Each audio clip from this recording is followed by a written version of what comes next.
Happy Sabbath, happy Sabbath, happy Sabbath to the 12 tribes of Israel scattered abroad. Welcome to another lesson from Yah's holy book.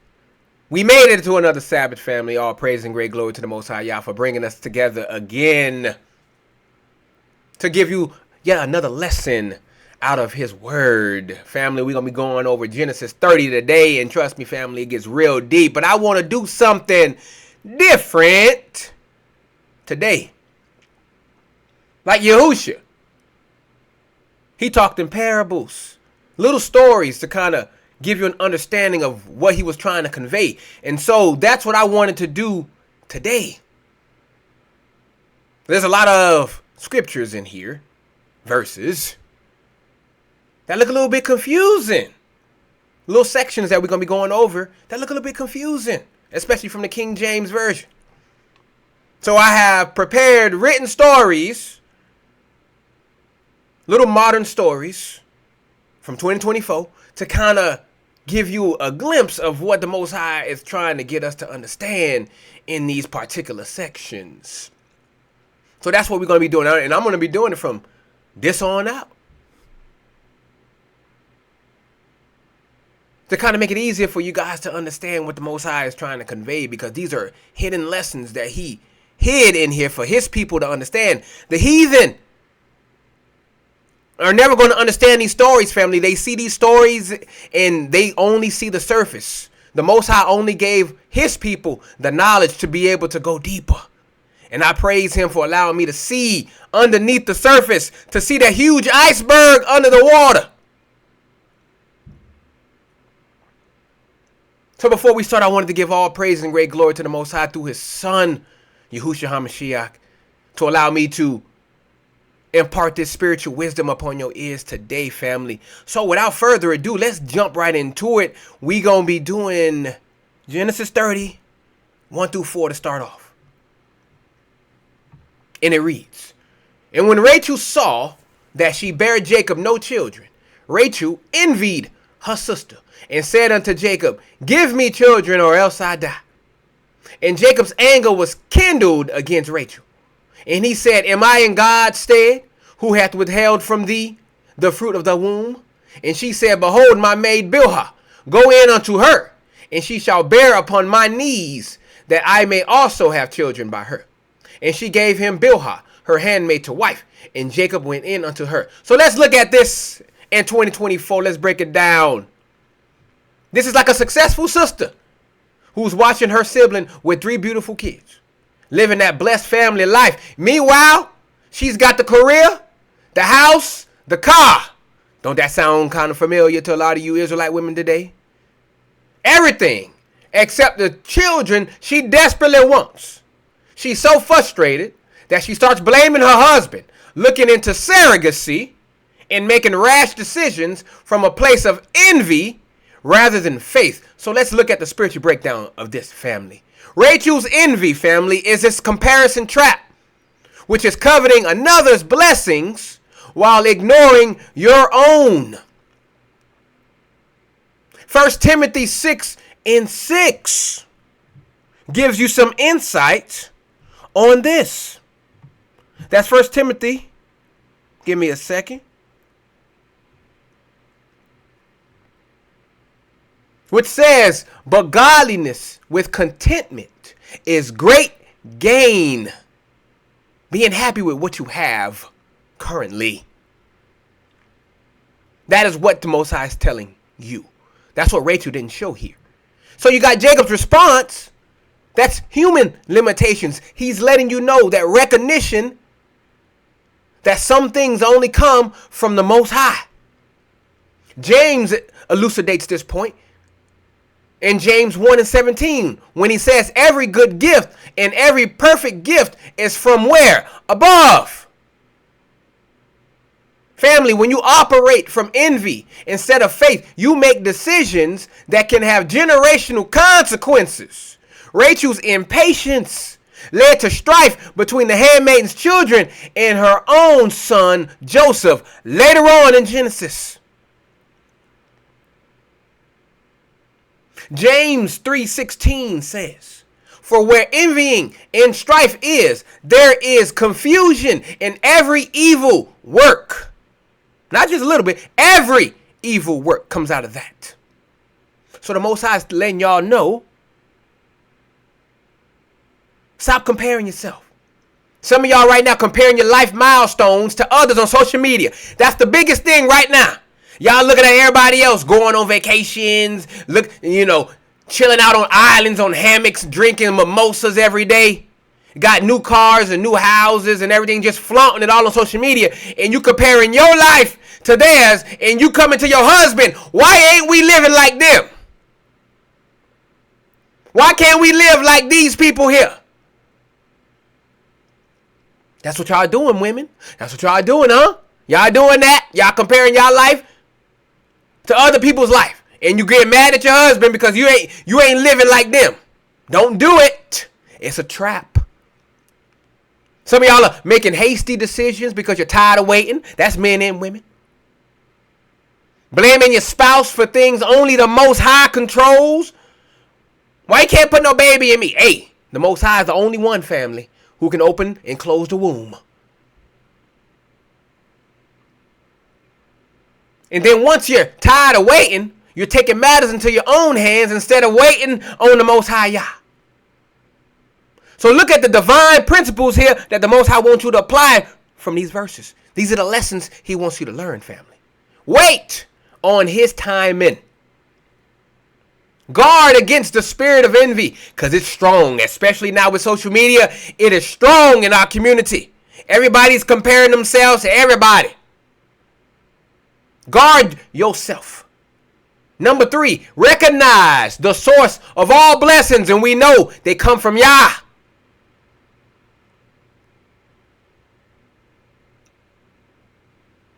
And then finally, trust the Most High's perfect plan.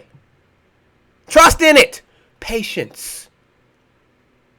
Remember, your blessing has its appointed time. Envy blinds you to the blessings you currently have. You got a house, you got food in your refrigerator, you got a car, you got a job, you got money. But yet you still comparing yourself because you don't got what other people have. You are blind to what you currently have now in your house. That's what Rachel didn't understand. And then also remember, the Most High has not forgotten you. Isaiah 40:31, which is the whole theme.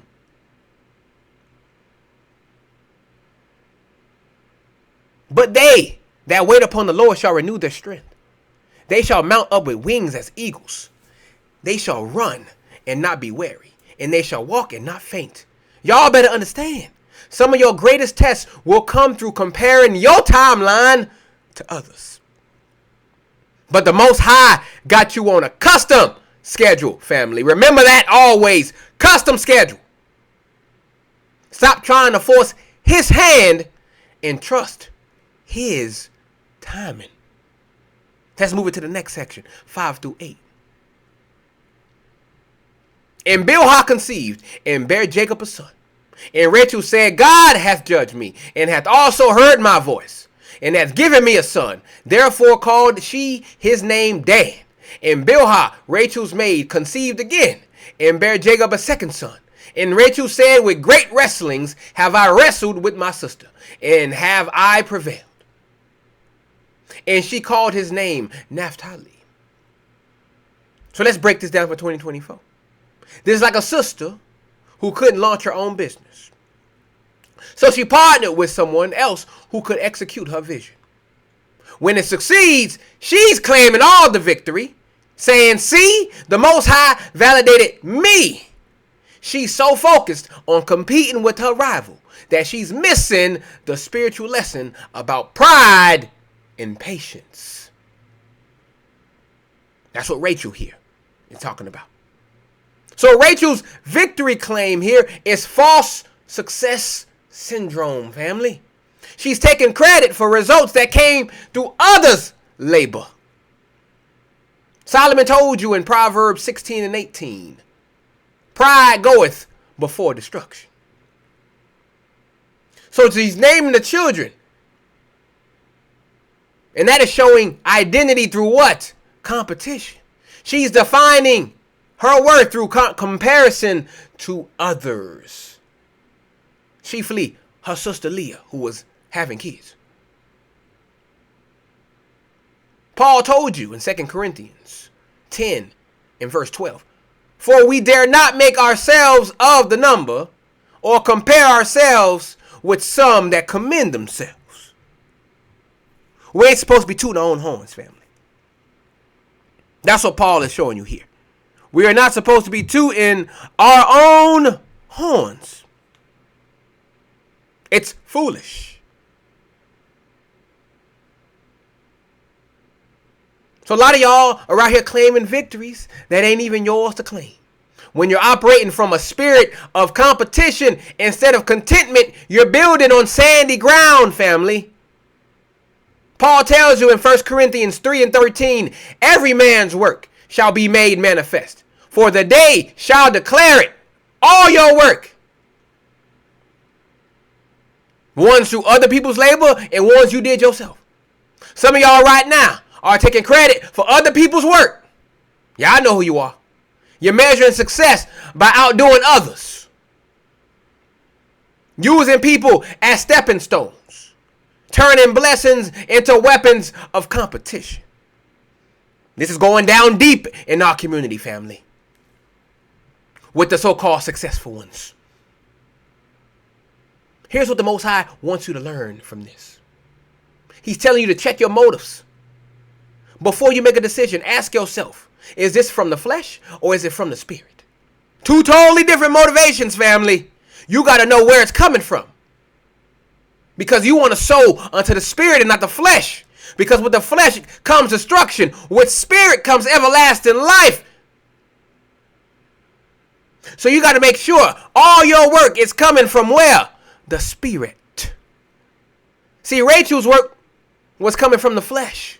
Because she was comparing herself to Leah.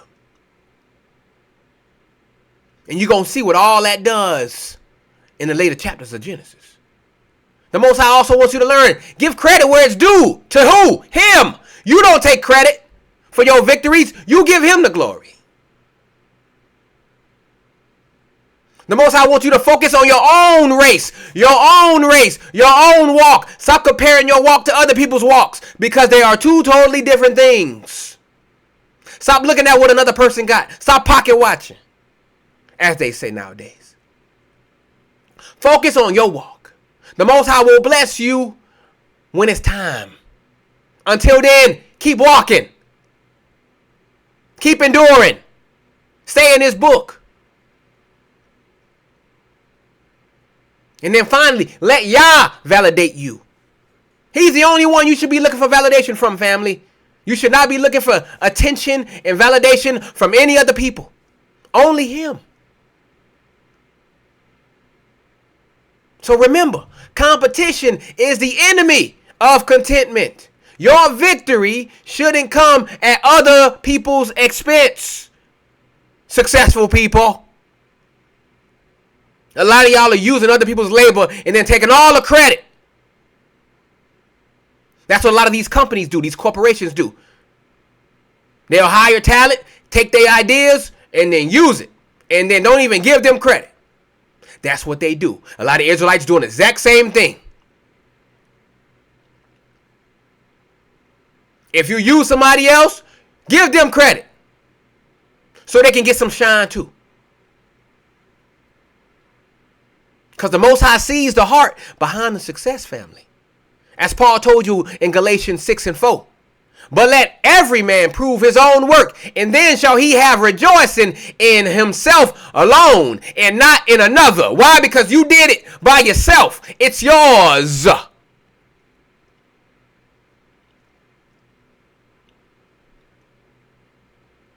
You didn't piggyback off of somebody else. It's yours.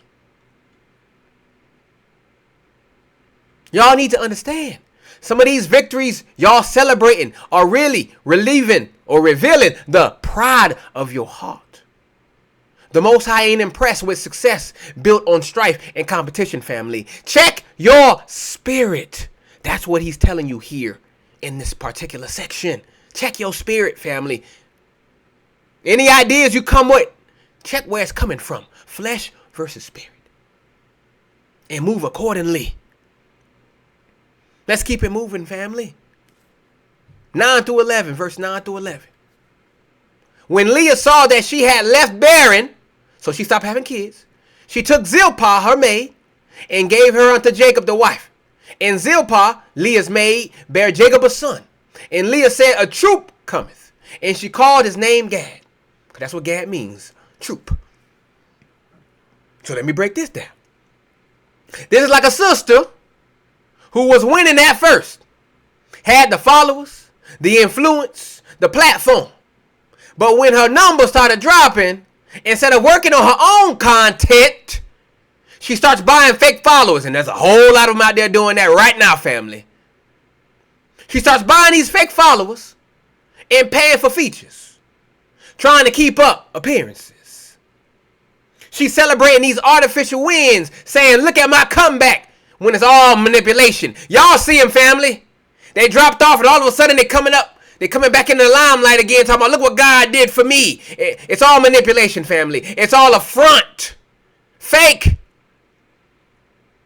But a lot of our people are doing that. They're buying followers, family. They're buying them. You see all these people with hundreds of thousands and millions of subscribers. Family, they buying them. They buying them. They're buying them. They ain't going to tell you that. But they are buying them, family. They paying for promotions because you got these channels and you have these Instagram and Twitter accounts that you can pay for promotion, and then they can retweet one of your tweets to their millions of subscribers to give you traction, to give you some engagement. But they ain't going to tell you that. They ain't going to tell you they paid for it. They'll just say, hey, look, I'm back on the grind now. I'm back.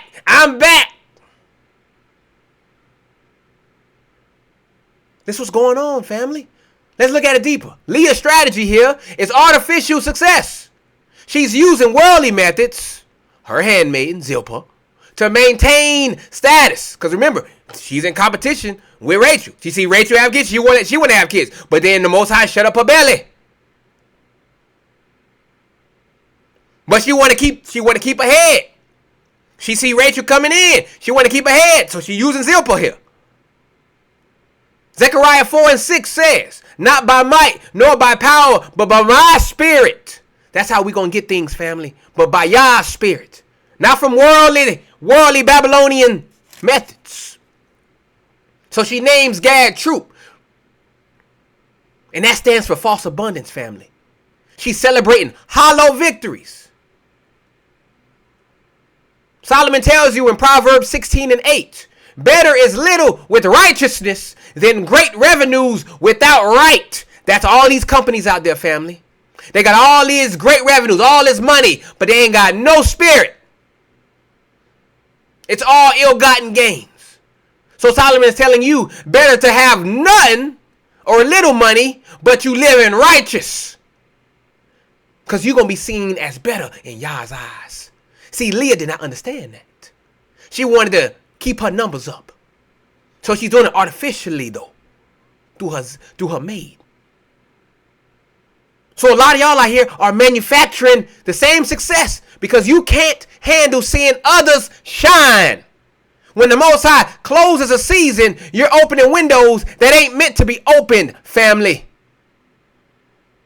Psalm 75:6-7, the psalmist here tells you, for promotion cometh neither from the east, nor from the west, nor from the south, but God is the judge. It only comes from Yah. Leah did not understand that. She was trying to manufacture her own blessings. But all blessings come from Yah. She didn't understand that the Most High closed her belly up for a reason. The Most High did the same thing for y'all. He may close up shop for y'all for a reason. Your numbers may dwindle for a reason, for a little season. But the Most High testing you. He's trying to see if you got faith. That's what he's doing, family. Some of y'all right now are faking it till you make it. Competing when your season is over. Using manipulation to stay relevant.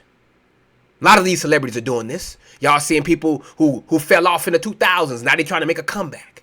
All manipulation, family. They're not telling you what they have to do to get in the front page again. And some of y'all are refusing to accept divine timing.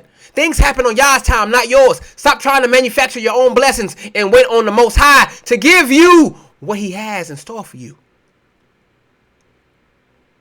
The Most High wants you to learn, accept when seasons change. There's going to be some times when you reap, and there's going to be some times when you don't. Booms and busts, as they call it in the market. Hills and valleys. You gotta prepare for those valleys, family. How do you prepare for the valleys? By preparing it while you're on the top. See, a lot of people think they're going to stay on top forever, but there's always a valley looming. And most people are never prepared for it. So when you're high off the hog right now, you are preparing yourself for the valley. Look what the squirrels do. They collect the nuts for winter because they know there ain't going to be no nuts during the wintertime because there ain't going to be no growing because all the trees are dead. So what do? They gather all the food that they're going to need before the harvest stops. That's what y'all need to do in y'all life. Y'all need to prepare for when the Most High closes the door. But a lot of y'all are not doing that. Y'all think y'all going to be on top forever. No. The valley looms, family. The question is, are you prepared for it when it arrives? Trust in y'all's timing. Stay authentic in your journey. Don't manipulate. Hey, if you fall off, hey, it is what it is. You keep doing you. Let genuine fruit manifest, family. You don't got to pay to be great. The Most High can give you 1 million followers overnight if he wants to, if that's what his will is. You don't need to go out and buy them. I'm content with the subscribers I have.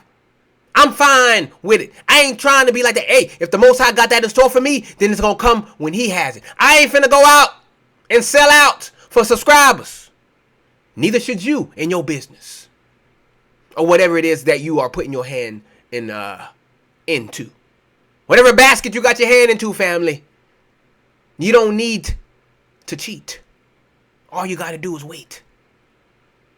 So remember, manufactured success is not success, no matter how successful it looks on the outside. Your season has divine timing, so wait for it. Because the Most High rewards authenticity.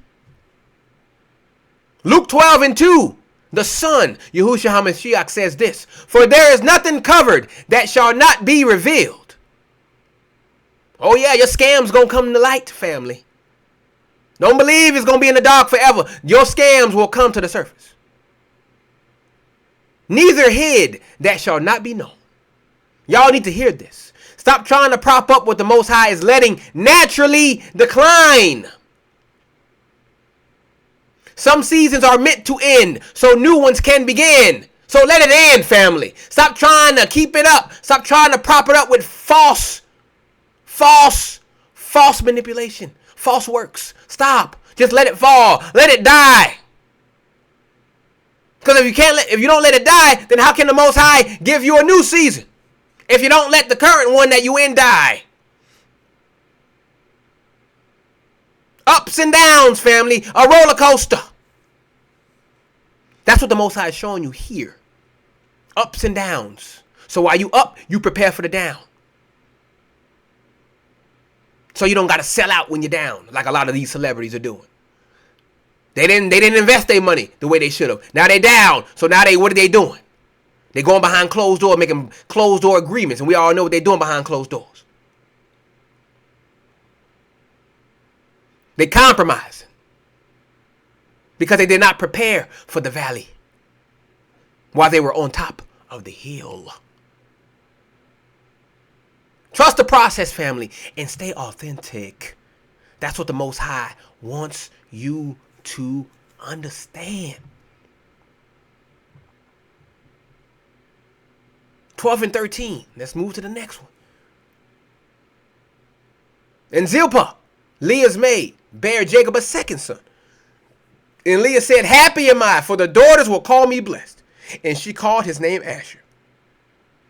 Now again, let's break this down.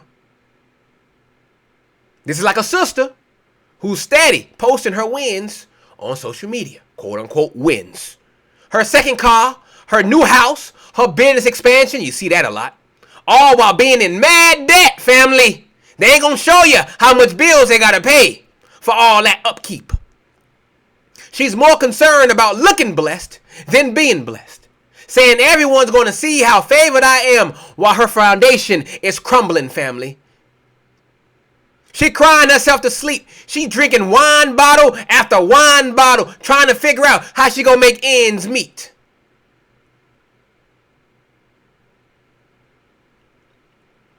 And y'all out there comparing yourselves to these people. They in hell out there in their life.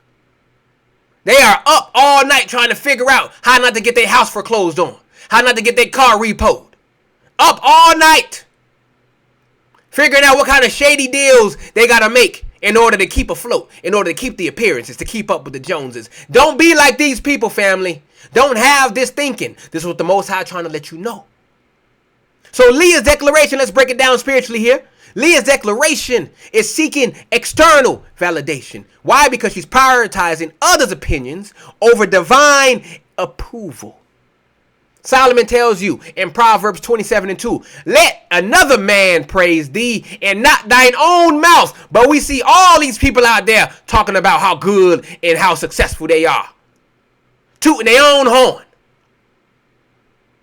The Most High, through Solomon, is saying, hey, let other people toot your horn. You don't got to toot it.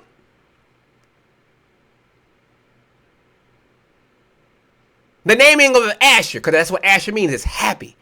Surface level joy, family. It's not deep spiritual joy. It's surface level joy. Because she is confusing temporary pleasure with true blessedness. Solomon again tells you in Proverbs 10 and 22, the blessing of the who? The Lord. The Lord. The Lord maketh rich, and he added no sorrow with it. Not the blessing of your hands, not the blessing of your boss, not the blessing of all, this wicked system. Of the Lord maketh rich. That's the lesson. A lot of y'all out here are performing blessedness instead of walking in it. Like those Pharisees. They look the part, but inside full of dead men's bones. When you're more concerned about looking blessed than being blessed, you're building your house on sinking sand, family. 2 Timothy 3 and 5. Look what Paul says to here. Having a form of godliness, but denying the power, Yahushua, the Father. From such, turn away.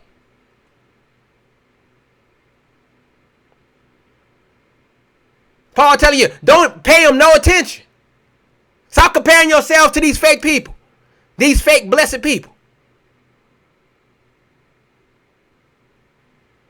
Real blessedness, family, does not need to boast. You don't need to post your wins on social media. You don't got to post your new house, new car. You don't got to. That's what happens when you are living blessedness and not performing it. A lot of y'all right now are curating a blessed message. Sorry about that. A lot of y'all are curating a blessed image while struggling internally. A lot of debt for y'all. Y'all seeking validation from daughters, social media followers, the world, man itself. You're living for the likes in the comments. A lot of y'all doing that right now. Confusing popularity with divine approval. Look at me. I got millions of subscribers. That don't mean you blessed, ma'am, sir.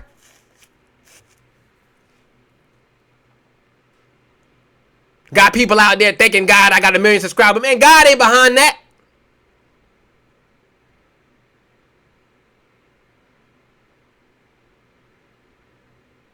A lot of confusion in the world today on what actually being blessed is.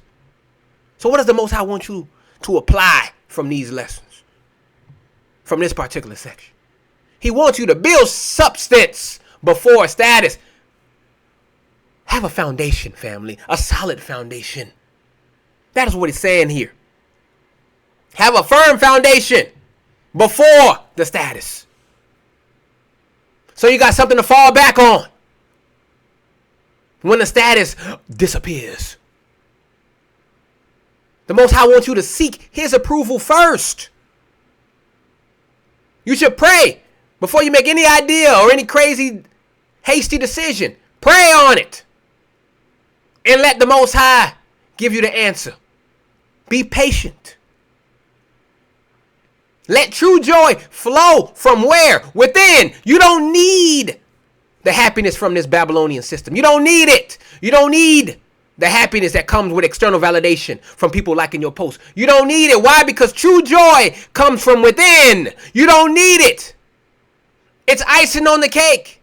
But without it, you find either way.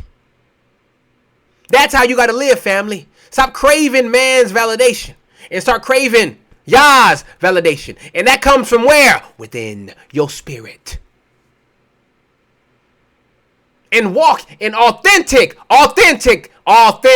blessedness. That's true blessings, family. That means walk the way the Most High wants you to walk. Not the way the world wants you to walk. So remember, real blessedness does not need announcements. True happiness is not dependent on others' recognition. The Most High sees behind the filters, family. You can't fake the funk from him. Matthew 6:6. Look at this. But thou, when thou prayest, enter into thy closet, and when thou hast shut thy door, pray to thy Father, which is in secret, and thy Father, which seeth in secret, shall reward thee openly. You don't need to announce your blessings, family. You see all these people talking about, oh, I'm helping people, but they making videos for it. Fake blessedness. These influencers, they're all fake, family. Stop following them.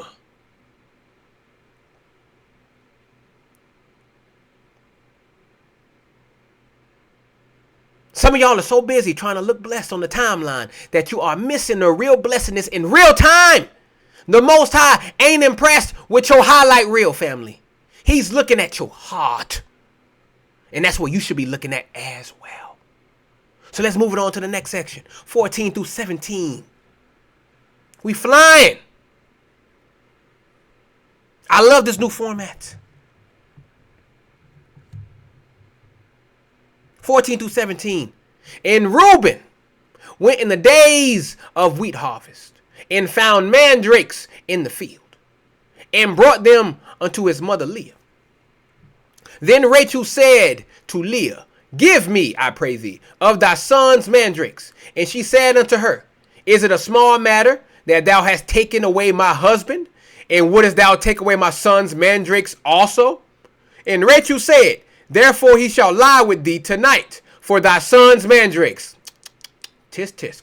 And Leah went out to meet Jacob in the evening and said, thou must come in unto me. Wow. For surely I have hired thee with my son's mandrakes. Y'all see this? And he lay with her that night. And God hearkened unto Leah, and she conceived and bare Jacob the 5th son. Y'all see this craziness? I hope it's not just me. I hope it's not just me seeing this.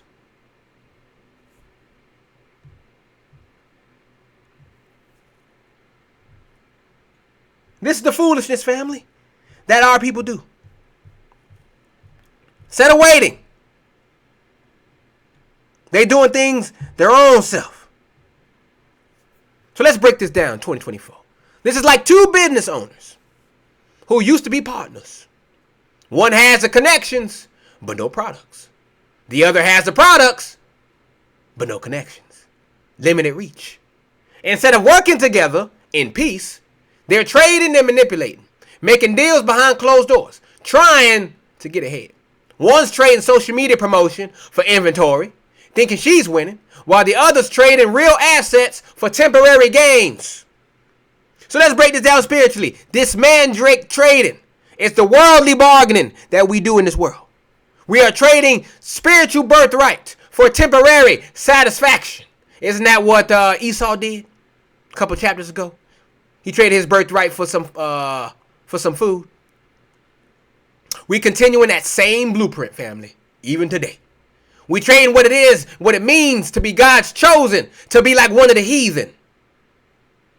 That's what the Most High is trying to communicate with you here. Yahushua himself in Matthew 16:26 tells you, or asks you, rather, what is a man profited if he gain the whole world and lose his soul?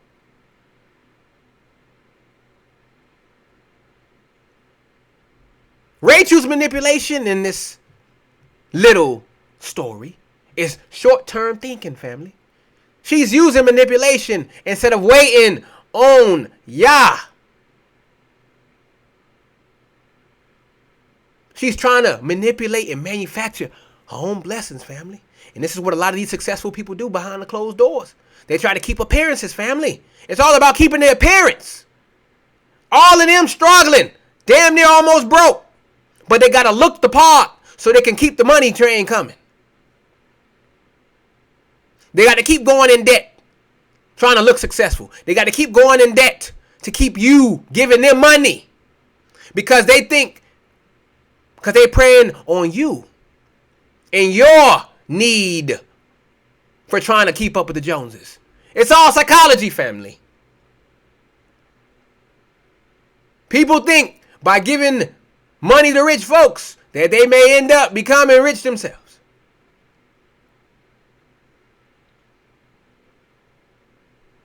They got people out there paying for courses. Hundreds, thousands of dollars for courses. The true wisdom comes from the Most High Yah. What can a man teach you? All you doing is making that man rich or that woman rich, paying for courses. That's how they make their money. And guess what? They stole all their information from other people. They ain't gonna tell you that though. It's all fraud, family. All the business in this world today, fraud, fraud, house of mirrors.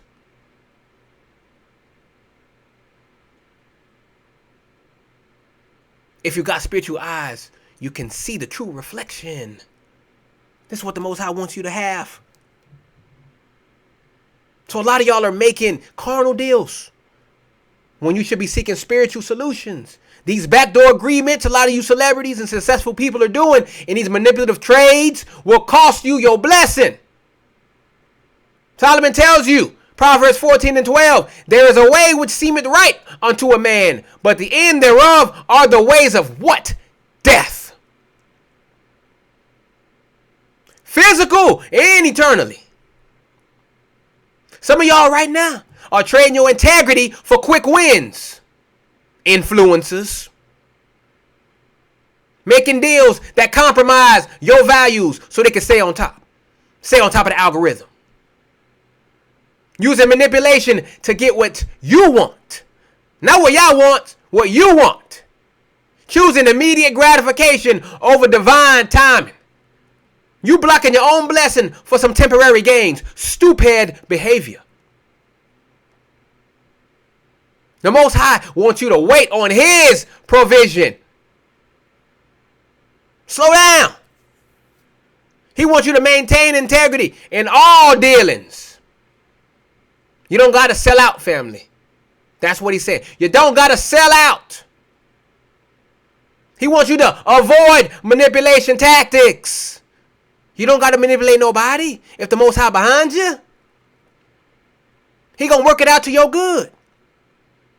And then to trust divine timing over quick fixes.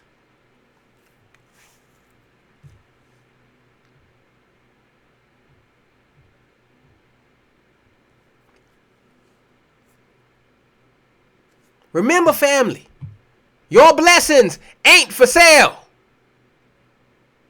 Don't be like Esau.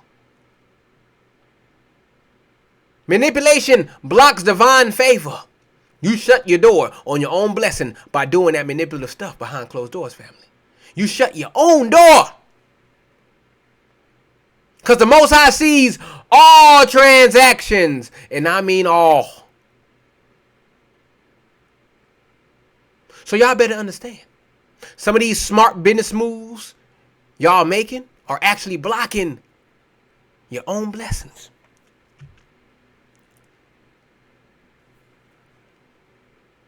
The Most High had something better for you, but you couldn't wait. I want it now.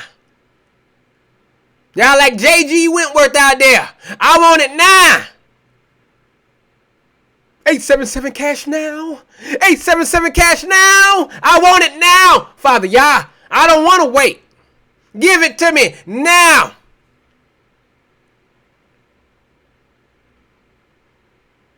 Stop trading your destiny for temporary satisfaction, family.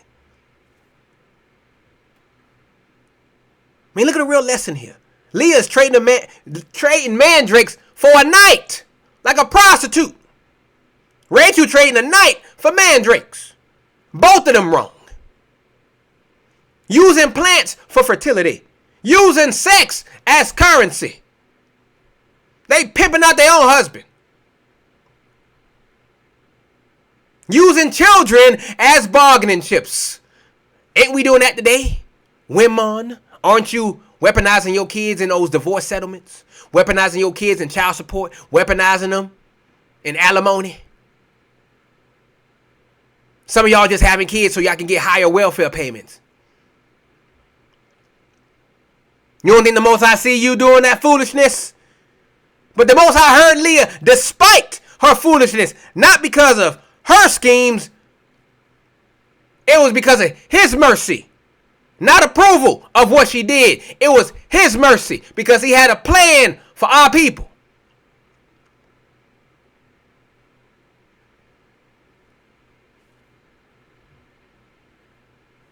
Psalm 127:1 tells you, except the Lord build the house, they labor in vain that build it. A lot of y'all successful people, y'all have made your house a house of cards. Your foundation is shifting sands.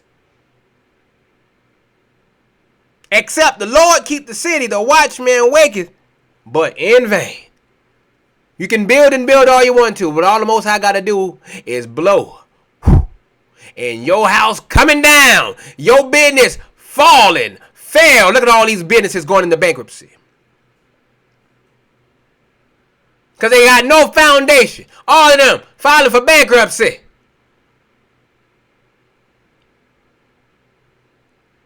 Who you think behind that, family? You think it's coincidence? Or that the Most High telling you, I could do what I want? It's all in vain, family, if you don't got the Most High backing you up. Black Wall Street.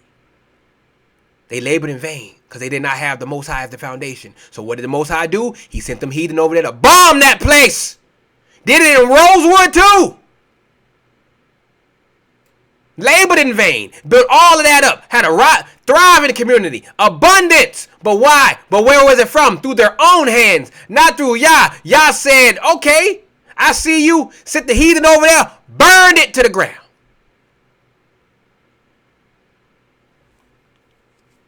Are y'all not catching the point yet? That's why you need to check your motives. If our people in Black Wall Street check their motives before they did what they did, maybe it would have went. Maybe it would have stayed. Who knows? But that's ancient history as it is. It happened for a reason, family.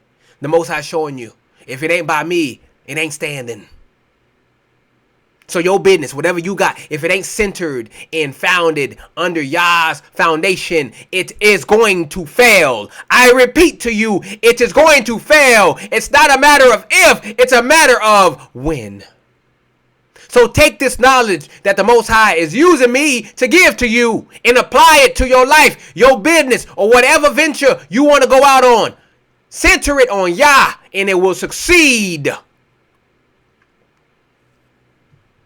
Let's keep it moving, shall we? 18 through 21, Genesis 30. Check this out.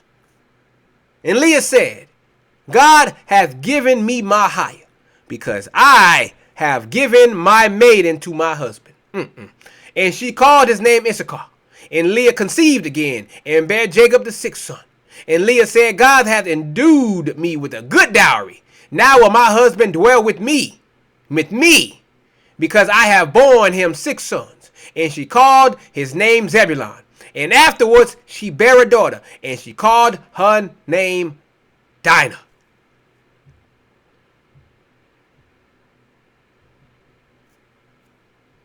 So let's break this down in 2024, shall we? This is like a sister who's grinding at her job, thinking every promotion is validation for her compromises. She's saying, see, my boss finally notices me because I work those extra hours and cover for everyone. She's mistaken hustle for holiness, thinking her workplace success means divine approval. So let's break it down. Leah's interpretation of all these events is what? False attribution, family. She's crediting the Most High for results of what? Manipulation. Yahushua told you in Matthew 7 and 21, not everyone that saith unto me, Lord, Lord, shall enter. A lot of people out there using the Lord's name in vain.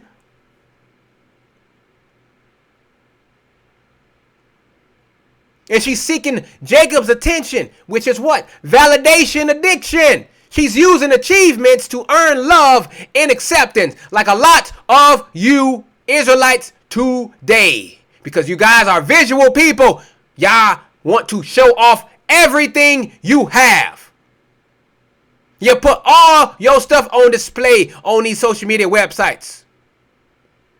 You put your kids up there. You put your house. Every little achievement you have, you put out there. Why? Because you are addicted to a validation from who? Man. The Most High tells you through Paul, Ephesians 2, 8 and 9, summarize it. For by grace are ye saved through faith, not of works. No amount of work can manipulate the Most High's grace. None. Zero. Zilch. So why are you doing all that down and dirty stuff in the first place? You cannot manipulate favor with Yah, family. It's His mercy, not your works, that validate. Remember that lesson. Y'all making money through wickedness, getting blessings through sin, crediting the Most High for your schemes. Praise God, look at this, look at this, look at this. I got a house, praise Yah. But yeah, you ain't showing the people what you had to do to get said house. What compromises you had to make to get said house. Or said car. Or whatever it is that you are showing off on Instagram. Y'all not telling the people the means. Y'all just showing the results. And our people are so outwardly focused that they will see all of that and will not even ask the question, well, how you get all that? Because that's where our people stop, right at the surface. We're like a life preserver. You put us on the water, we float. Can't go deeper than that. That's it. We just gonna float on top of the water. But you got to be like a stone, family. When somebody throws a stone into the water, what does it do? It goes deeper. It sinks. It sees everything under the water. It sees the wizard behind the curtain.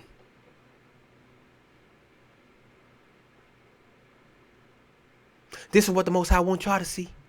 This is what He wants y'all to see, family. A lot of y'all out here are confusing provision with approval from Yah. Just because something worked doesn't mean it was the Most High's will. Matthew 7:22. Haven't I done wonderful works in your name? Works, works, works. See, it all come back to work. Most High don't care about your work. What's your faith like? What's your heart like? Some of y'all are justifying wrong answers or wrong actions because of good results. Doing dirt, then praising God. Trading your peace for a position. Using success to measure divine favor. Thinking the money in your bank account is tied to Yah blessing you. It ain't. Building your whole identity on achievements. Manipulating people, then saying God is good. Won't he do it? Yeah, I know those people. Hell, some of y'all are probably those people I'm talking about right now. And it's hitting you. Conviction. Good. Maybe you'll change. So what does the Most High want us to apply? What kind of principles from this section? He's telling you success does not equal righteousness. So stop confusing the two. Check your motives. Again, there's that motive word again. Not just your methods. Where are these ideas coming from? Are they coming from a place of flesh or from above? Build worth on identity. Who you are as Yah's chosen. Not on achievement from these heathen. And to seek Yah's approval. Again, above all, that's what the one thing you should get from this whole lesson. Seek Yah before anything. I could just end the lesson right there. Seek Yah above all things. I can end it right there. That's what this whole chapter is telling you. Wait on him. Remember, results don't justify wrong methods, family. True success includes peace of mind. The Most High judges the heart, not the harvest.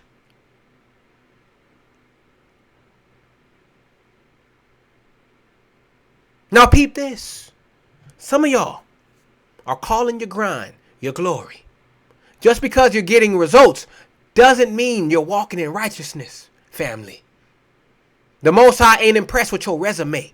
He's examining your heart. So stop trading your birthright for what? A promotion. Some of y'all got millions in the bank. But are you walking in righteousness? What is your heart like towards the Most High Yah? Wickedness. Some of y'all can't even keep the Sabbath, but y'all want to call yourself holy. What? Working on the Sabbath. Going out there on the Sabbath. Doing worldly activities on the Sabbath when the Most High calls for rest.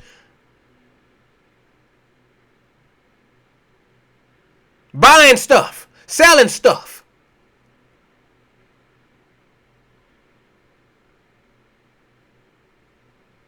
And then want to call yourself a servant of God. Foolishness. But let's keep it moving. There's more wisdom here, family. 22 to 24. Check this. And God remembered Rachel.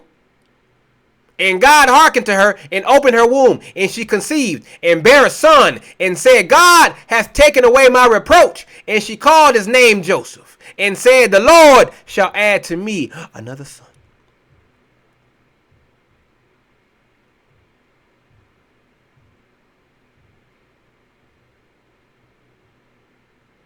So this is like a sister who's been struggling for years to launch her ministry. Watching everybody else blow up on social media. After all her schemes failed, she finally surrendered and got still before the Most High. Now, when she least expected it, Yah opens doors that no man can shut, and she's walking in authentic what? Purpose. So God remembered equals divine timing, family. That's the divine timing. As I showed y'all before in Isaiah 40 and 31, they that wait upon the Lord shall renew their strength. And Rachel's response is her humility after the testing, after her womb was locked up. She moved from manipulation to what? Surrender. Solomon tells you in Proverbs 15:33, before honor is what? Humility. Humble yourself before the Almighty God and watch what he does for you.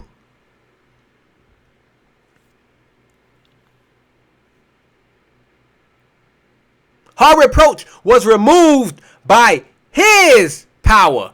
His power. None of the schemes that she did succeeded, family. They all failed. But he remembered in his time and took away her reproach. Opened her womb back for business again. So stop trying to force doors open when the Most High has closed them for your protection. Your season of waiting isn't a season of waste, family. Revelation 3:8 says this, I know thy works. Behold, I have set before thee an open door, and no man can shut it. The Most High opens opportunities for you. You don't open your opportunities. He does. So stop trying to stop trying to pick the lock, family. It's closed for a reason.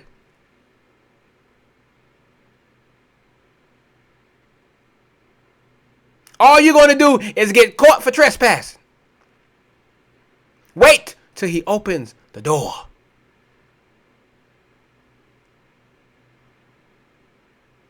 Patience is key. This whole chapter is about patience. Some of y'all right now are about to give up right before you break through. You right there on the precipice, the Most High ready to open the door, and you about ready to give up. You still trying to manipulate and manufacture your own blessings. You are missing the lessons in your waiting season. That's what you need to do. When you are in the valley, you're supposed to be what? Preparing for the eventual hill. But instead of doing that, you trying to manipulate your way up the hill. You trying to do a shortcut. All that's going to lead to is death, family. Sit your behind still and let the Most High raise you up to the hill in his own timing. While you are there in your waiting season, you are preparing yourself for when he rises you up to the next hill. So you're ready to apply that knowledge that you learned while you was in the valley.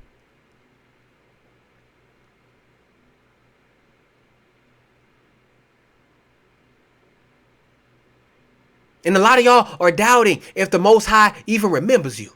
Y'all been waiting so long. Remember, family, the Most High don't go on your timing. 20 years is but a twinkle in his eye. Some of y'all been waiting for a husband forever. But forever. Been waiting. So y'all been trying to manufacture your own husband. How'd that work out for you? Divorced. Now you got kids by this dude. Now this dude is in your life. Now he's a thorn in your side. Same thing for you men as well. Forcing relationships when the Most High says no. And now you got a baby mama who is destructive in your life. Now she is a thorn in your side. All because you couldn't what? Wait.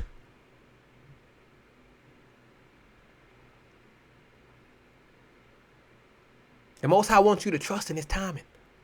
Let patience have her perfect work in you. Your delay has divine purpose, family. Understand that. Surrender precedes supernatural breakthrough. So before you get a revelation, it's when you humble yourself. That's when you get the breakthrough. That's when I finally came in this walk. When I just gave up myself before y'all and I got on my knees and I said, let your will be done. That's when the revelation hit me like a ton of bricks. And the Most High raised me up and gave me all this wisdom, knowledge, understanding. And I bypassed people who have been in the truth for decades.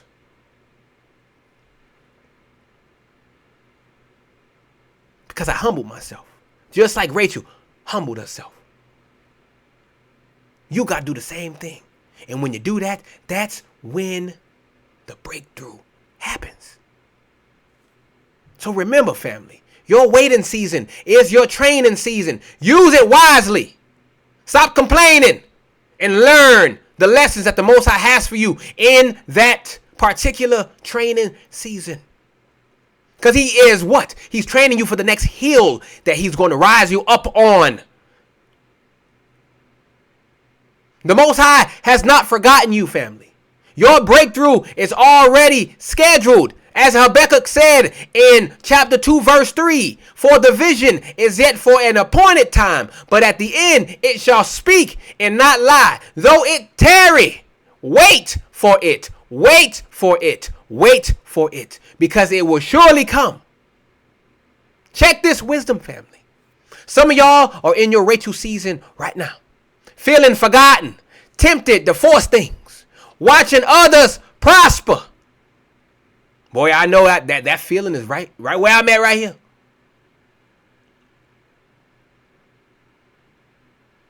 But the Most High is about to turn your mourning into dancing. Your Joseph is coming, family. Not by power, not by might, but by my spirit, saith the Lord. Capiche? Understand? I hope you guys are understanding this so far. We halfway through. I pray the Most High is letting this hit y'all spirit hard, because we need to learn this in this day and age. We move to the next section, 25 to 28, and it reads, and it came to pass, when Rachel had borne Joseph, that Jacob said unto Laban, send me away, that I may go unto my own place, and to my country. Give me my wives and my children, for whom I have served thee, and let me go. For thou knowest my service, which I have done thee. And Laban said unto him, I pray thee, if I have found favor in thine eyes, tarry. For I have learned by experience that the Lord hath blessed me for thy sake. And he said, appoint me thy wages, and I will give it.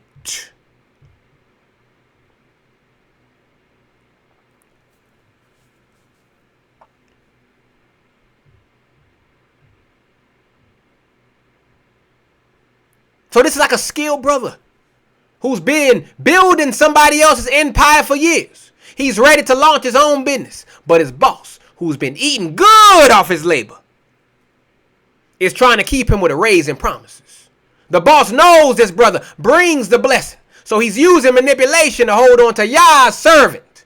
Ain't that happening to y'all? Y'all try to leave your job and all of a sudden they want to give you everything in the kitchen sink. They're trying to give y'all everything. But where was that everything when you was out there toiling for them? That's the same thing that Laban doing to Jacob here. Ain't nothing new under the sun, family. The Most High showing you here what happens in business. So Jacob's declaration here is divine separation time. He trying to break free, family. He knows when to transition from serving others to building your own. To everything there is a season, Solomon says in Ecclesiastes 3:1. Laban's response is spiritual manipulation. He's using blessing recognition as a control tactic. But Yahushua tells you in Matthew 6:24, no man can serve two masters. These heathen know the blessing follow us, family. The nations know they need us, because this is exactly what is a symbol of today. Laban is the other nations. Jacob is us. All scattered to the four corners. They know if we leave, their country falls. Overnight.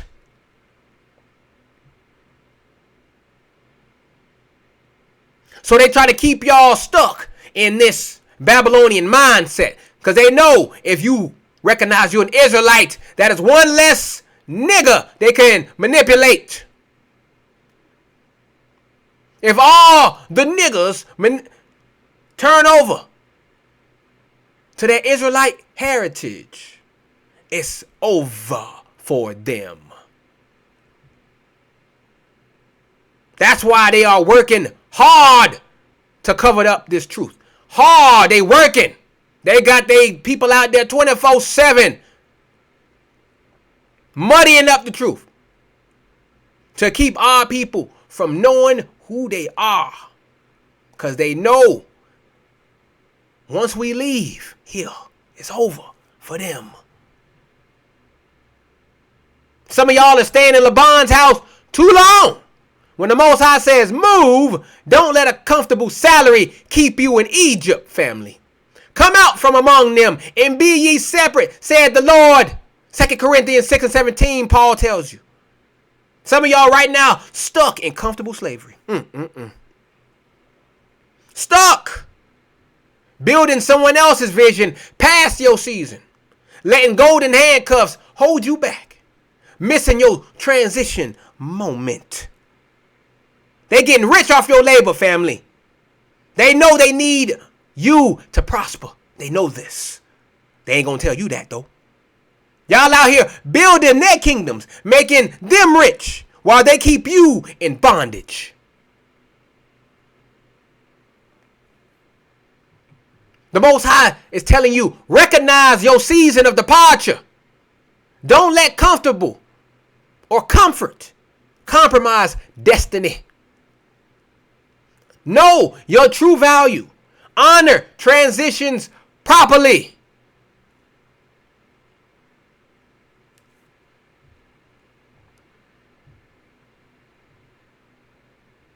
Like Israel leaving Egypt.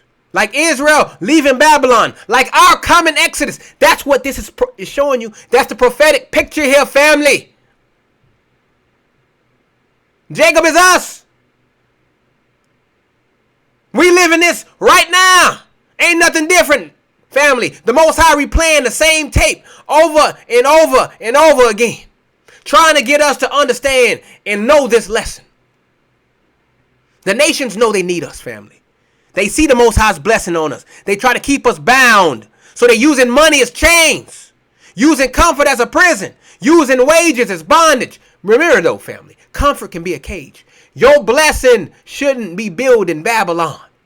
The Most High has your own land waiting. Jeremiah 29 and 11. A lot of people love to quote this. They have no idea what it means. For I know the thoughts that I think toward you, saith the Lord. Thoughts of peace and not of evil, to give you an expected end. What's the expected end? Us going to hell back home and Most High putting us back on top of everything. That's the expected end. Not your little bitty blessings. Nope, the expected end is Israel back on top again. Black people ruling the earth again. Sorry, heathen. If you happen to listen to this, sorry.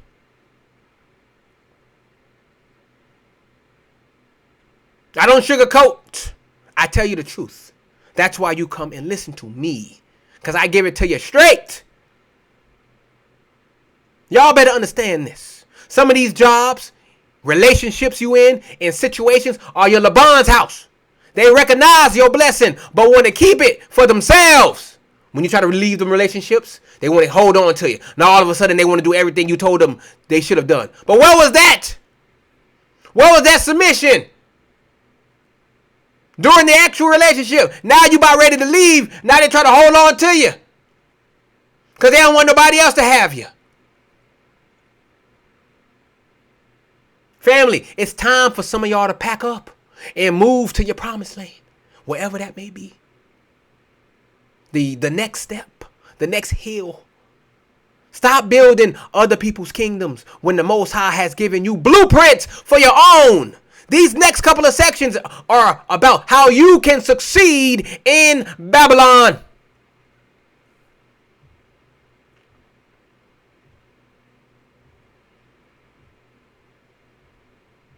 This is what the next sections are about. So let's get to them, shall we?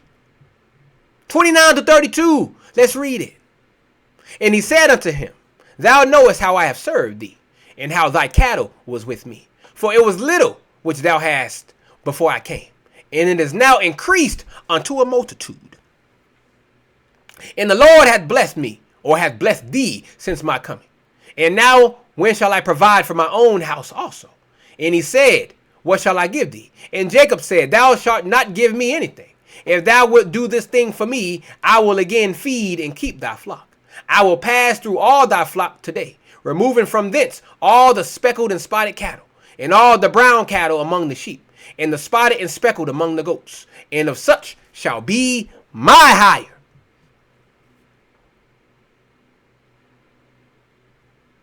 break it down to 2024, huh?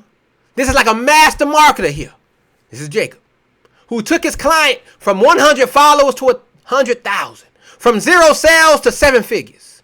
Now he's saying, look, I have proved my worth. Your business was small until I came through. Instead of a salary, let me build my own brand using the strategies I created. You keep your main audience. I'll take the niche market I develop. That's what Jacob is saying here. You keep your own stuff. Let me do my own thing. So look at this though right here. This is how our forefather Jacob was done with this exploitation. He was done with it. He's saying, look, you know what I did for you. You was broke before I came. Jacob said, you know how I have served thee. Reminds me of how we built every nation. You hear that, Israelites? We built every nation. How we made them prosper. How they got rich off our labor.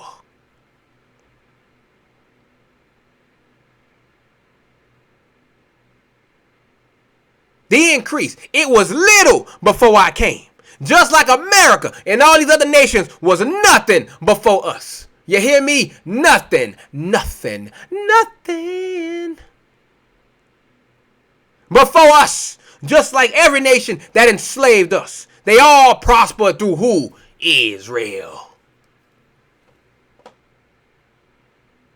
Deuteronomy 8:18 tells us, but thou shalt remember the Lord thy God, for it is he that giveth thee power to get wealth. He that giveth thee power to get wealth. He that giveth power to get wealth, that he may establish his covenant.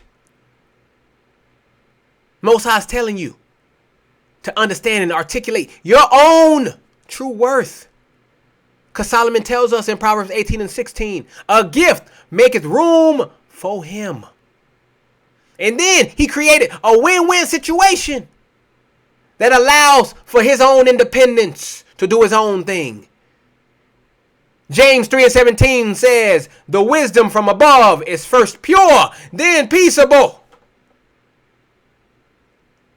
Stop undervaluing your gifts, family, and settling for crumbs from Babylon's table.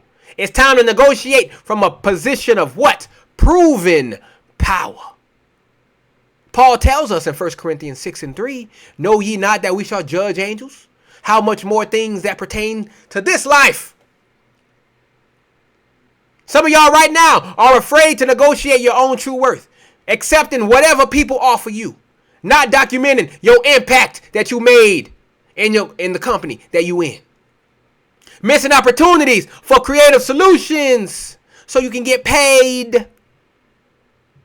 So what does the Most High want us to do? He wants us to document our value add. What value do we add to these companies or businesses, whatever, that you are part of partnerships? Negotiate with wisdom. And wisdom comes from him, family. And how do you get the wisdom? Fear of the Lord. You got to walk this book. That's how you're going to get the wisdom. Not this carnal wisdom from books. Nope. I'm talking about divine wisdom from the Most High Yah, the creator of all things. This wisdom beats any other wisdom out here.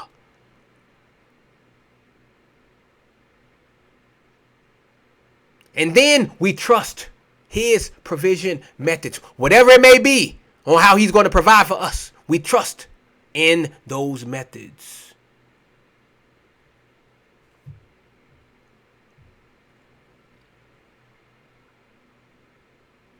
Y'all still not seeing it, are you? Every nation that held us prospered. Every country that enslaved us grew. Where every empire that used us expanded. Why? Because the blessing is on us.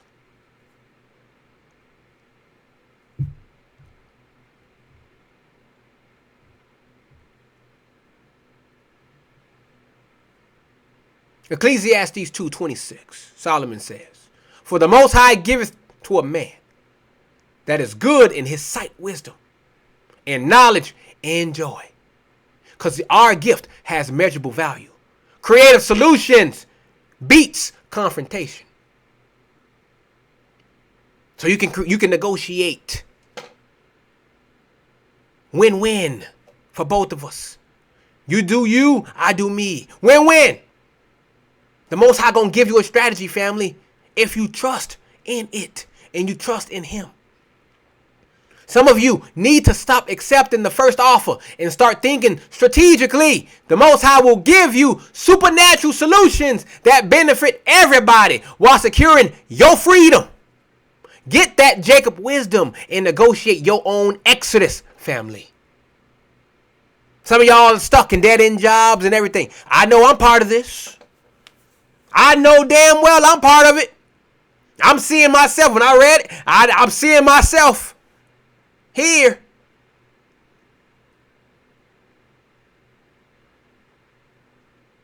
Time to get down and dirty. No more waiting, family. The Most High showing us, hey, I'm giving you the blueprint. Go out and do it. Trust in the process. Next section, 33 to 36. Man, we almost done, man. Look at that. Look at that, man. Look at this. I love it. But also remember, family, the Most High is showing us how to break free of these bondage, of these chains we in. How to build wealth. How to establish independence as a people. He's showing you right here in Genesis 30.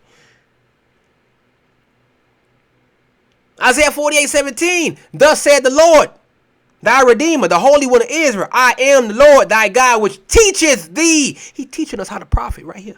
Teacheth thee to profit, which leadeth thee by the way that thou shouldest go. He teaching you how to profit right here, family. Genesis 30. When people look at this, it's a simple story. And they look at it from the surface, it's a simple story about Jacob wanting to do his own thing. But they ain't seeing the real shit right here, man. The Most High giving you the blueprint. He giving you the access codes. He giving you right here. This is the cheat code, how to get wealth, family. How to build the wealth.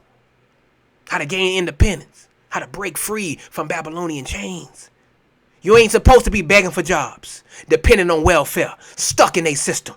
You're supposed to be building your own stuff, creating wealth and establishing independence. Jacob did not beg, family. He set terms. He created systems. And the Most High blessed him.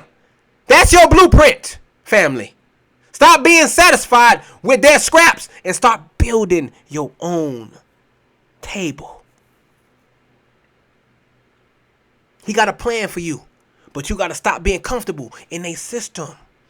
Time for us to start thinking like Jacob, strategically, independently, and with the wisdom of the Most High. Now, how about them apples, huh? You don't got to go buy a book, How to Get Rich. Them heathen, they love writing them books, How to Get Rich. Most High showing you how to get rich, family. Do not trust their methods. Their methods only work for them. This method works for us. So follow it. Let's follow it, huh? Y'all keep complaining. Why ain't successful? Why blah, blah, blah, blah. Most High showing you how to be successful. Right here in this chapter. Next section, 33 to 36. So shall my righteousness answer for me in time to come, when it shall come from my higher before thy face. Every one that is not speckled and spotted among the goats and brown among the sheep, that shall be counted stolen with me. And Laban said, behold, I would it might be according to thy word. And he removed that day the he-goats that were ring-straked and spotted, and all the she-goats that were speckled and spotted, and every one that had some white in it, and all the brown among the sheep, and gave them into the hand of his sons. And he set 3 days' journey betwixt himself and Jacob fared the rest of Laban's flocks. So this is like a business deal, where the contract looks clean on paper, but the other party already plotting. The brother says, let's make it clear what's mine so there's no confusion later. But the boss man is already moving assets around and creating distance to protect himself. He's setting up barriers before the ink even dries. Sneaky, sneaky.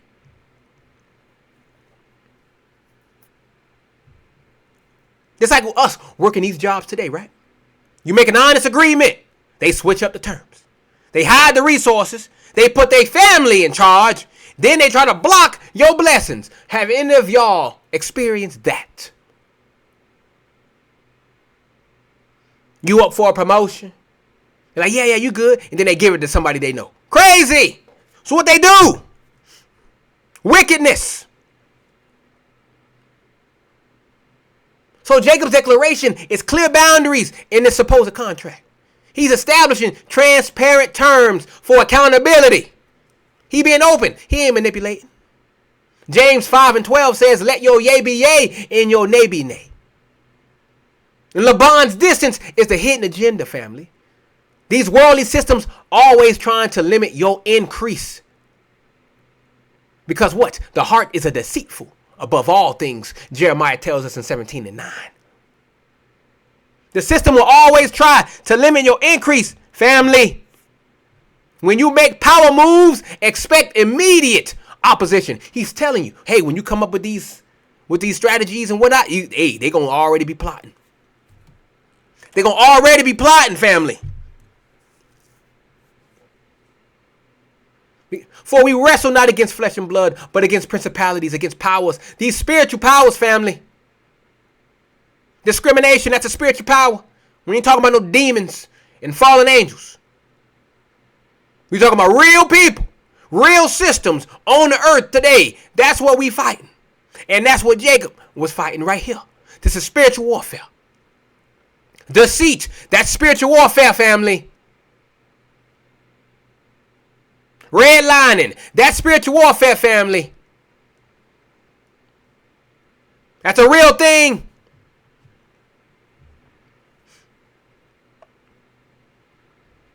So check this. Some of y'all are not getting contracts in writing. Y'all just believe in what they say. And then they switch it up and then block you. Y'all are missing the hidden clauses in these contracts. Some of y'all don't even read the contract. Y'all just sign your name. And that boss man is in his head like, man, what an idiot. Y'all trusting these handshake agreements. Ignoring red flags in business deals. The Most High wants you to document everything clearly. You making a contract, you document everything. Watch actions, not just words, to see if they scheming. And expect opposition to your increase. When they see you succeeding and successful, hey, expect opposition. The Most High telling you, hey, they gonna get mad. He's preparing you for this, family. He's giving you the whole blueprint right here. He's telling you what's going to happen at each step of the way. And then to trust Yah's protection over agreements. Don't trust them to look out for you. Trust Yah to look out for you.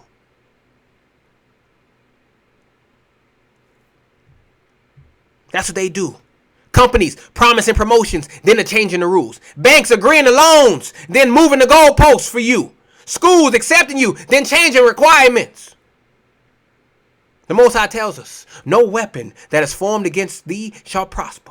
And every tongue that shall rise against thee in judgment, thou shalt condemn. Isaiah 54:17. That's what's going to happen. That's what happened here. None of that stuff affected Jacob. Just like none of their backroom agenda deals or whatever is going to affect you if you are walking in this walk. Understand that, family.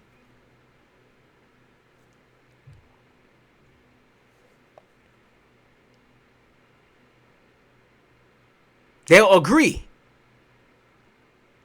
to the fair terms. It's the setup. I'm giving y'all the playbook here.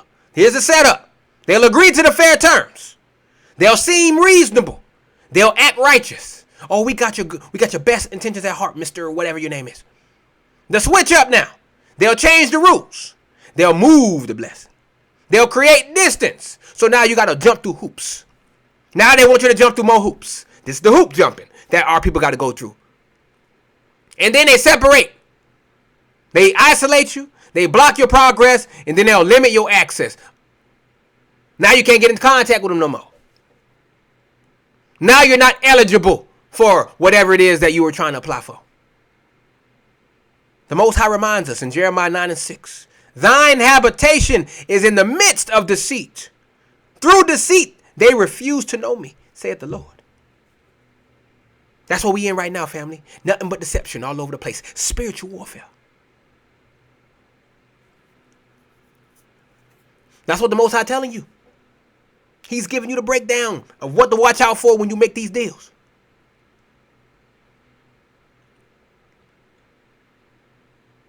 Clear contracts. Prevent future conflicts so you get everything in writing, family. Watch out for immediate opposition to your elevation. The Most High sees all hidden agendas. Y'all better understand this. When you start moving in power, the opposition gets organized quick, but do not fear. The same Yah that gave you the strategy will protect your increase.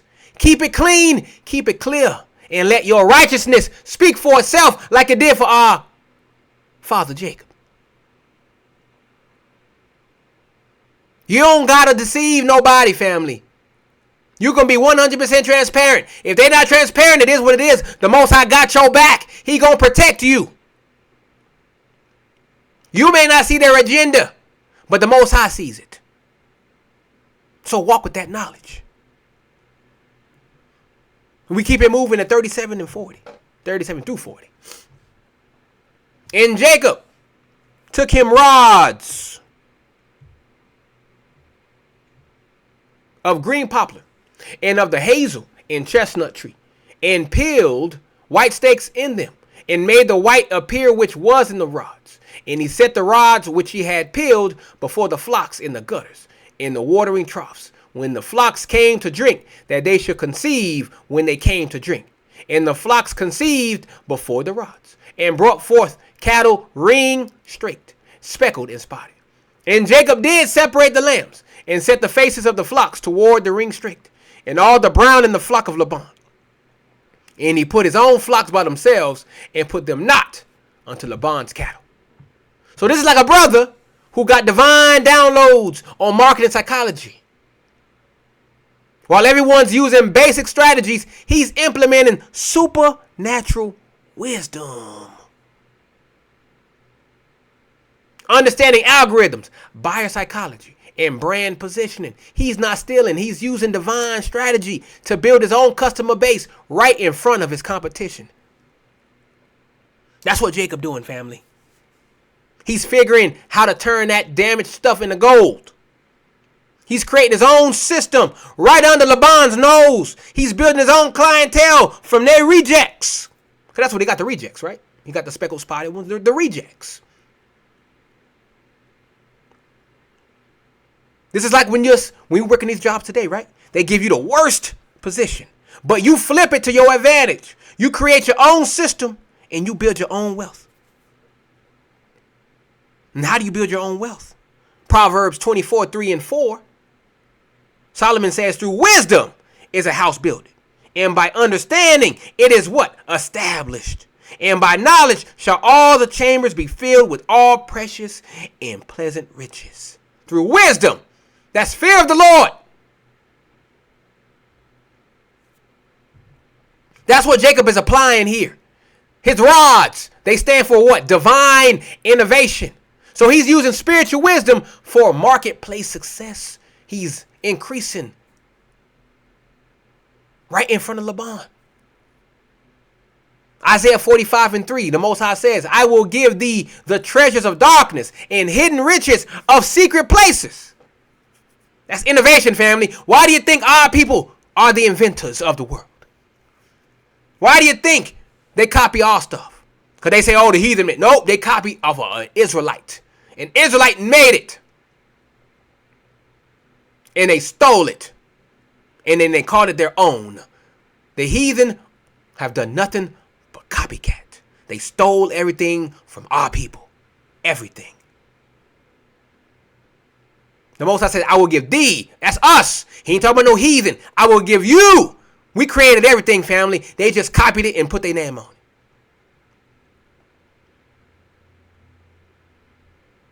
So the strategic positioning of these rods It's kingdom intelligence that Jacob is using. He's applying heavenly wisdom to earthly systems. Matthew 10:16, Yahushua, the Son, says, behold, I send you forth as sheep in the midst of wolves. That's these other nations. Be ye therefore wise as serpents. That's what Jacob was doing. He was being wise. That's what you got to do. You got to be wise. You want to succeed? You have to use the wisdom that the Most High gives you. That's where the innovation comes from, family.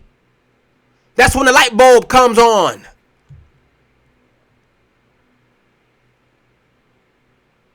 So look at the 4 elements here of strategic wealth building from this little section here.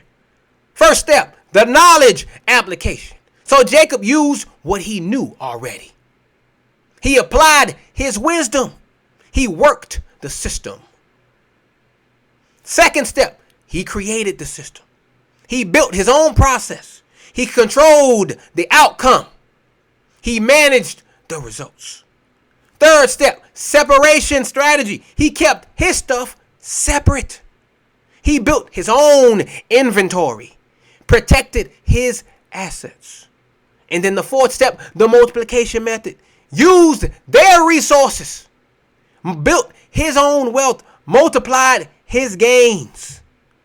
This happening right now, family. We got brothers starting businesses from their day job knowledge. Sisters turning side hustles into main income.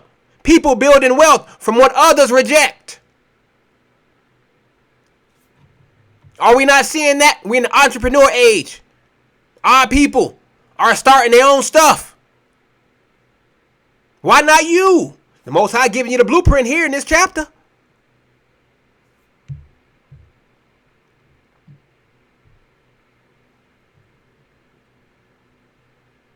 So stop using carnal methods when the Most High has given you access to divine strategy. This book, the oracles, was given to us, family. We understand this book better than anybody on this earth. Nobody can understand this book like we can.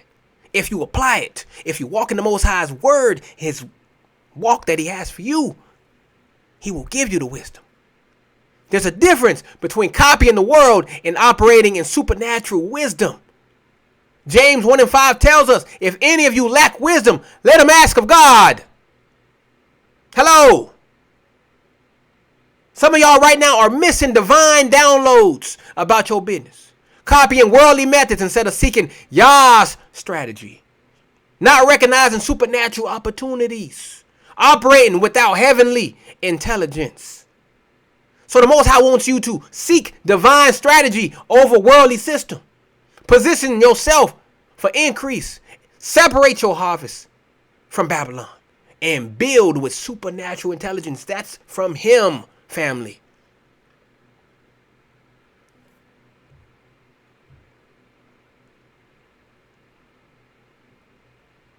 Watch how this works in real life. They give you the worst shift, right? You use it to build your business.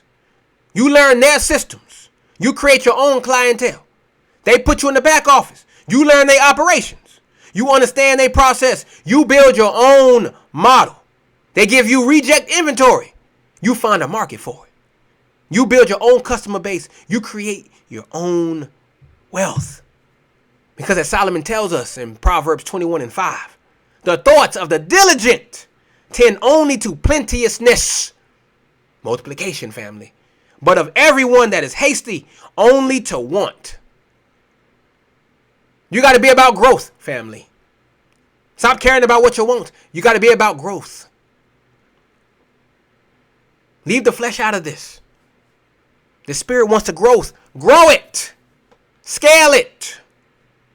Use the knowledge that the Most High gives you to establish it. That's what Jacob did here.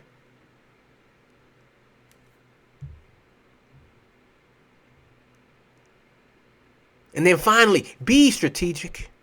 Keep quiet, please. Don't go out there and say, hey, look what I'm doing. Don't do that, because that's what a lot of people do. We are motor mouths. When we find a secret thing, we got to go tell everybody. Most High saying, keep quiet. Work smart. Build steady. Don't try to do everything at once, family.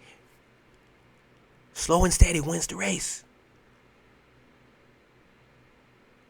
So don't cry about your position. Don't complain about your start. Don't waste your opportunity. Instead, use what you got. Build your own and create wealth. Remember, Jacob did not complain. He didn't make excuses. He got strategic. So y'all better understand this. The Most High gives marketplace strategy. Divine wisdom beats worldly methods 100% of the time. Your increase comes through his means. Some of these business strategies, family, ain't in no book. Stop trying to go out and find out books written by heathen about their business strategies. It ain't there. It's here. And I'm giving you the blueprint. All praises and great glory to Yah. When you are aligned with the Most High, he'll give you supernatural downloads to your brain that the world can't decode. Stop copying Babylon's blueprint when you've got access to heaven's wisdom.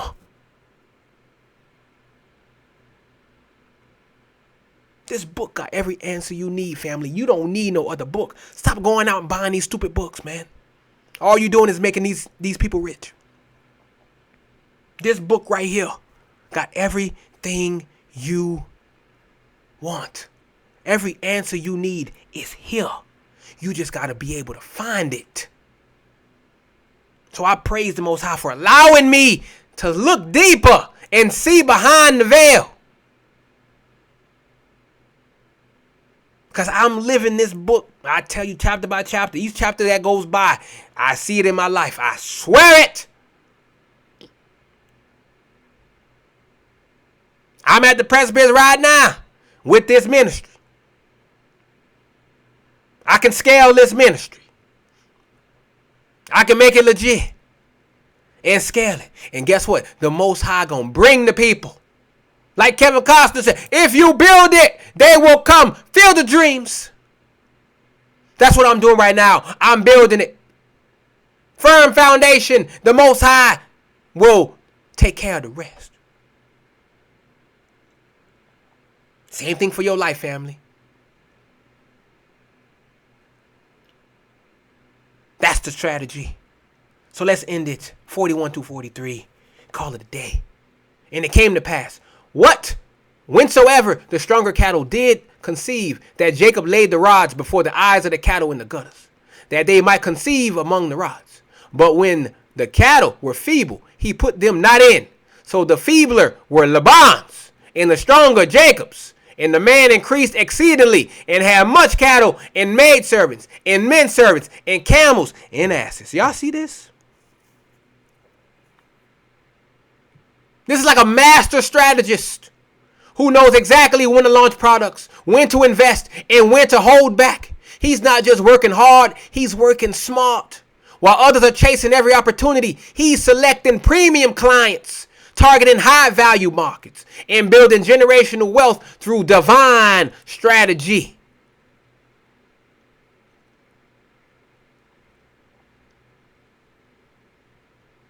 That's the real wealth building, family. Strategic selection, quality control, resource management, empire building. So the strategic timing that Jacob showed is divine discernment, knowing when to move and when to wait. His increase is kingdom economics. He understands multiplication versus addition. 2 Corinthians 9:8, Paul tells us, and God is able to make all grace abound toward you, that ye, always having all sufficiency in all things, may abound to every good work. You gonna multiply.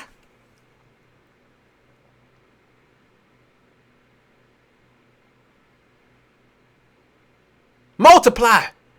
That's what he's talking about, family. Multiplication. Whatever you put your hand to, the Most High gonna multiply it. But you got to trust in him. You got to trust in his timing. You got to be what? Patient. It all comes back to that.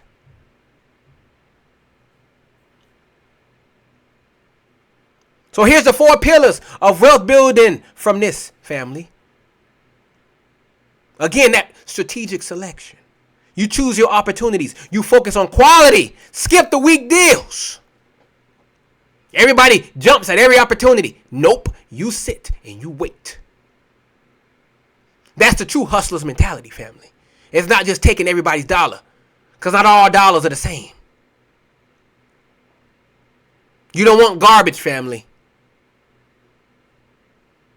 Next is the quality control. Now you got to maintain these high standards. Don't waste energy.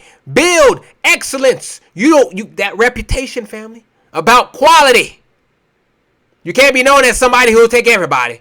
You got to be known as, hey man, that dude, if he take you, whoo, consider yourself lucky. That means weed out the weak, family. Be discerning when it comes to your business deals and new clients. Next is the resource management. Now you got to control your assets, maximize returns, minimize the waste. So basically means you got to what? You got to profit more than you spend, right? That's where the quality over quantity comes in, family. You got people out there who got millions of subscribers. But what I want y'all to do is I want you to look at their posts, look at their videos, see how many views they get. Some people got millions of subscribers, but they only got a couple thousand views. What does that tell you? They're not quality. Because if you had a million premium subscribers, that means you're putting out real work, not bull crap. You should at least have 1 million views on every video you upload. Like for me, my videos consistently get about the same thing for the subscribers I have, or more. Some of them may be a little bit, it is what it is. But for the majority of them, they are above the subscribers I have. Which shows to me that the subscribers I have are what? Premium. You guys that are listening to me and who are subscribed to me are premium. You are worth your weight in gold. And I appreciate you. The Most High appreciates you. Because guess what? Y'all share it. That's how the video gets seen a whole lot more than I got subscribers for. That's premium, family. That's the quality. That's what Jacob did. He got rid of the weak ones and he only kept the strong. And then finally, you got to expand the empire. So you got to diversify your holdings. Don't just put all the eggs in one basket, family. Diversify your money, your profit for maximum returns. Then you got to build infrastructure, and then you got to create systems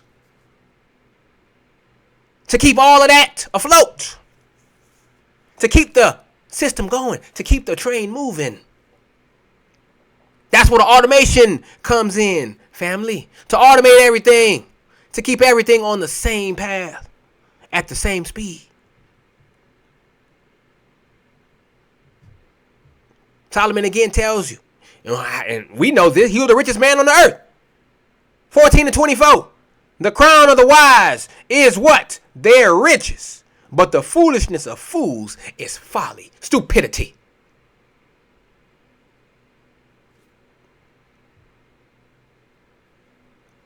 This is what you got to do, family. If you're an entrepreneur, you got to choose premium clients. If you're an investor, you got to select quality assets. Don't just put your money in everything. Quality. Do your research. If you are a business owner, you are building multiple streams of income. Diversify, family.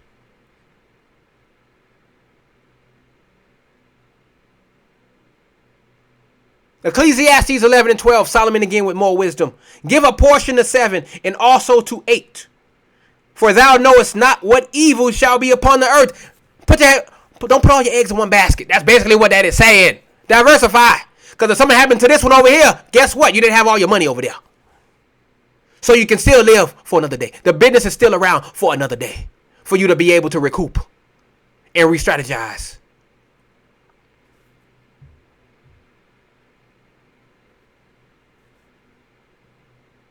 Most High teaching you how to be wealthy, man, right here. Some of y'all right now are taking every client that comes your way, not distinguishing between good and best opportunities, missing divine timing in your business moves, not recognizing patterns of increase. So the Most High wants you to apply these principles. Exercise divine selectivity. Yes, sir. You got to discern. Not everybody going to be your client, family. Same thing for people who follow you in the truth. You got to select real followers. Ones who are actually about this book, about this word. Those are the people you should have in your inner circle. Master timing and seasonality. Remember, there's a season for everything. You got to know when the market's up, when the market's down. When to throw it in, when to pull it out. Same thing with gambling, family. But this ain't gambling, family. We know what's going to happen because we got the supernatural downloads. We got the Most High's wisdom in our head. So it's not gambling to us. We know when to hold them and when to fold them. You focus on quality over quantity, family. Everybody out there, I'm trying to hit 1 million subscribers. So they don't care. They putting out garbage. They are putting out videos every day. All day, every day. 10, 20 videos. They just flooding YouTube and these social media websites with garbage. Trying to get their numbers up. Because that's all they care about is the number. They don't care about the quality of the people who follow them. All they care about is how many people follow them. Which is why their channels don't do as good as the ones who only upload every once in a while.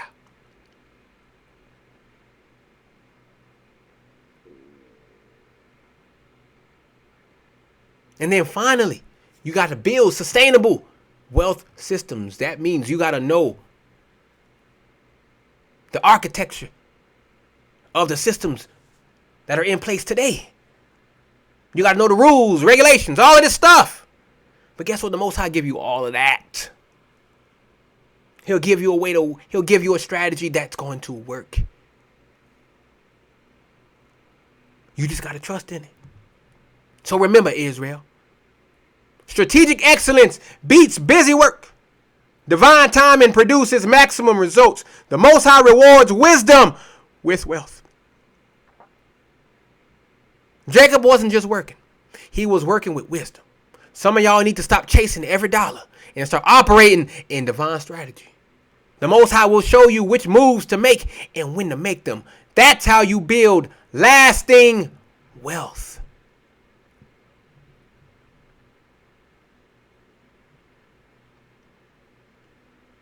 So here's the principles you should have learned from this whole chapter if you listen to the whole way through. Number 1, stop competing and start creating. Trust Yah's timing over manipulation. Document your value and worth. Operate in divine strategy. That means his wisdom. Build with his wisdom. Know when to separate and focus on quality over quantity. This chapter shows us how the Most High can bless you even in Babylon captivity. But don't get caught up in Babylon's methods. Your increase must come through divine strategy, not manipulation. Righteous timing, not rushing. Clear boundaries, not compromise. Supernatural wisdom, not worldly methods. The Most High is showing us that true prosperity comes through divine alignment, not human arrangement. Stop copying Babylon's blueprints when you have access again to his wisdom. Some of y'all are about to see supernatural increase like Jacob, but only if you stop competing with other people. Trust divine timing. Use heavenly strategy and build with integrity. Y'all better understand. This ain't just a history lesson. It's a blueprint for kingdom prosperity in 2024 and beyond. Stop operating in the flesh and tap into divine strategy. And with that, I end my lesson. All praises and great glory to the Most High Yah for allowing me to impart this divine wisdom upon your ears this day, family. I pray that you guys were sufficiently and spiritually edified. I pray you guys enjoy the rest of your Sabbath. I pray that you guys have a good week. And y'all willing, we'll be back next week doing Genesis chapter 31. And with that, I leave you with another song. Sunrise to sunset. Until then, family. Shalom.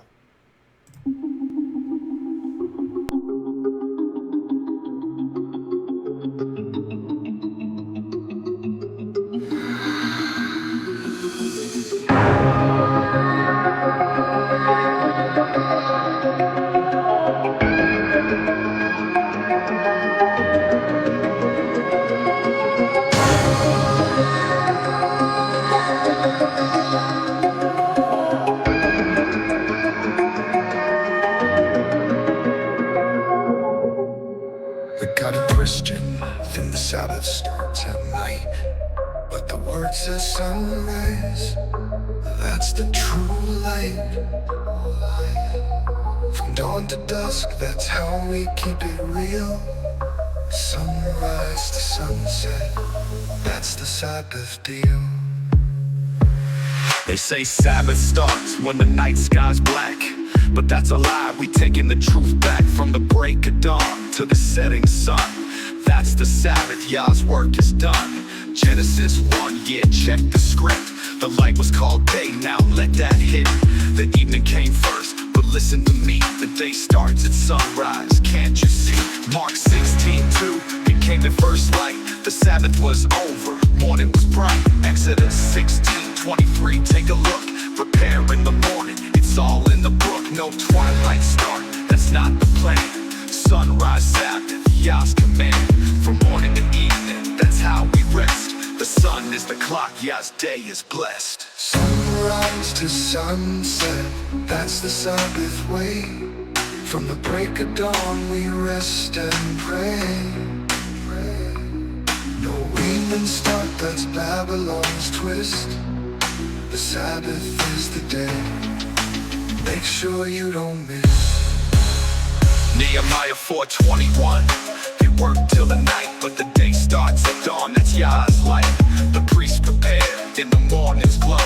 Leviticus 6:12, now you know. 6 days to work, then the 7th for rest. But it's sunrise to sunset, that's when we're blessed. The world says nightfall, but they got it wrong. The Sabbath is daylight, that's been all along. When Joshua made the sun stand still, the day kept rolling, that's Yah's will. Judges 19:25, they work till the day is clear in the word, that's Yah's way. The Sabbath ain't dark, it's all about light. From dawn to dusk, we're keeping it bright. The sun is the marker, the sign in the sky. The Sabbath day flows when the morning is high.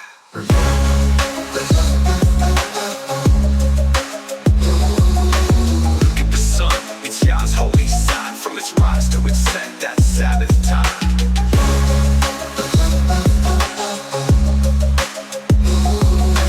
Psalms 1:3 from east to west, the name of Yah is forever blessed. Ezekiel 46:13, the morning sacrifice. The Sabbath starts with the day's first light.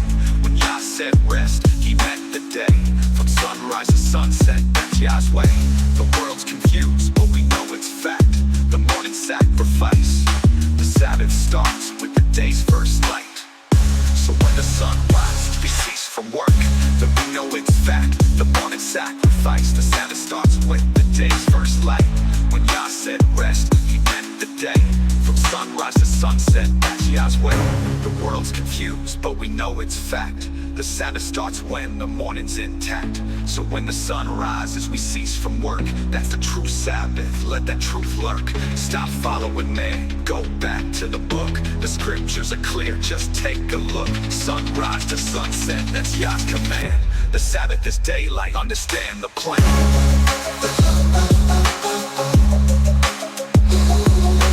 Sunrise to sunset, the truth is revealed. The Sabbath is like that. Stop following man, go back to the book. The scriptures are clear, just take a look. Sunrise to sunset, that's Yah's command. The Sabbath is daylight, understand the plan.